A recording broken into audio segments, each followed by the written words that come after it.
ፍትህ ይስፈን ጠያቂ አለ።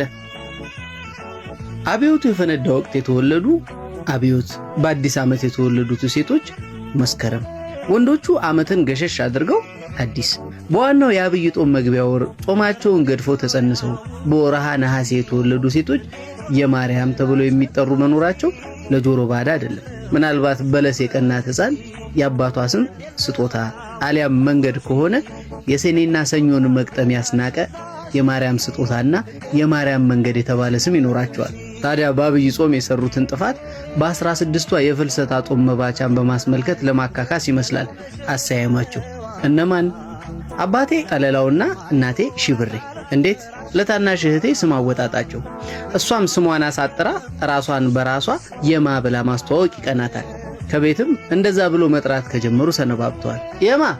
የማ የኔን ስም አወጣጥ ተውት።